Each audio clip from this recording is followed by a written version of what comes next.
What about these stories that came out that you've got cancer and lung cancer and then you were poisoned and these matrix attacks? Yeah, so are you planting these stories? No, are they making these things up? No, so the cancer thing is interesting because by Romanian law, every 30 days to extend the arrest, there has to be new information. They can't extend the arrest based on the previous information. So they put together all this garbage case and they arrested me for 30 days. To keep me another 30 days, they have to find something during that 30-day arrest period to keep me for the second month. But of course, there's nothing to find. So when I was having medical scans in Dubai, a dark spot was identified on my lung. And I had follow-up tests booked for February. So after the first 30 days, I called up my PA and she said, "Are you coming to Dubai?" I said, "Well, yeah, if they let me go at the end of these 30 days, I'll come to Dubai for my medical tests." They took that conversation and shown it and used it in court saying I'm trying to flee the country and trying to escape the judicial system as motivation for the second month's arrest. And the judge agreed and locked me in jail because I said that I would go to a medical appointment if I was free. And they used that as proof I'm trying to run because they had nothing else. And the judge agreed it for some reason and kept me in jail. Then everything in Romania leaks. So it leaked that I had this medical thing in Dubai, I had a problem with my lungs. And then there's a hospital here, and I decided to go to the hospital here and have it looked at because although I was not concerned, I thought, you know what?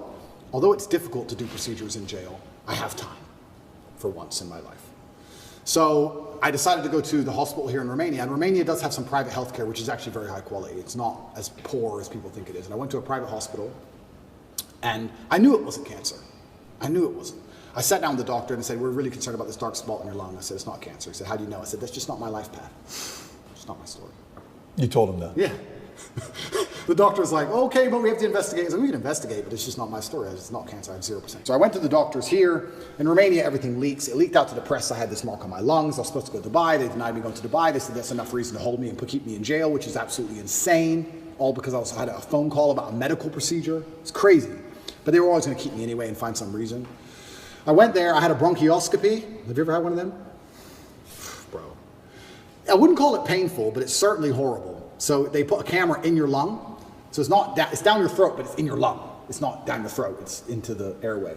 So you're trying to vomit and you're trying to cough and you can barely do either. And they're moving this camera around inside. It's extremely unpleasant. It sucks. I had it 3 years ago in Dallas for the whole allergy thing. Did you have a bronchioscopy? Yeah, they have to knock you out. It's terrible. Yeah. You've had the same procedure. Absolutely. Were you awake or asleep? No, they gave me anesthesia, so I was asleep. Oh, bro, here. What were you? I was awake. Yeah. Wide awake. Yeah. Oh, I was wide awake. Sounds exciting. Yeah.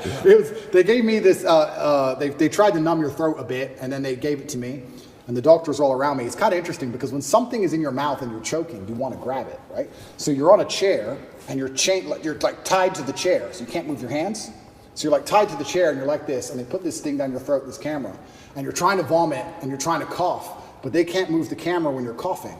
So even the armed guard who took me, the police officer, the guy, he was in the corner of the room, and even I could see on his face, he was like, "Fucking hell." And I don't even want to reenact it because it's probably so horrible to look at, but you're just like you're trying to vomit, you're trying to cough, you're like, your face is bright red, you can't breathe, and they're like, "Stop coughing, stop coughing, stop coughing," and you have to try and stop coughing for like 2 seconds so they can adjust the camera a bit.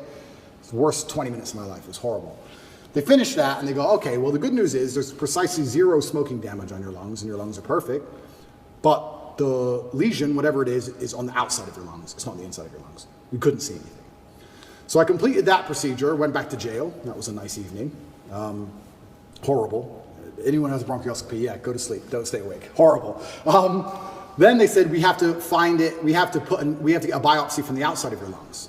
So we have to put a needle through your back, a needle like this long, through your back, through your rib cage, to your lung, a CT guided biopsy it's called, and take a piece of it and then pull the needle back out and then do a biopsy on the piece. Now, they're like, "This is an operation. Do you want to have it while you're in jail?" Because the bronchioscopy wasn't much to recover from. I had a really sore throat, whatever. "But this is an operation. Do you want to have it while you're in jail?" And I was like, "Well, why not? I'm in jail. I have time. I can't recover, but I have time."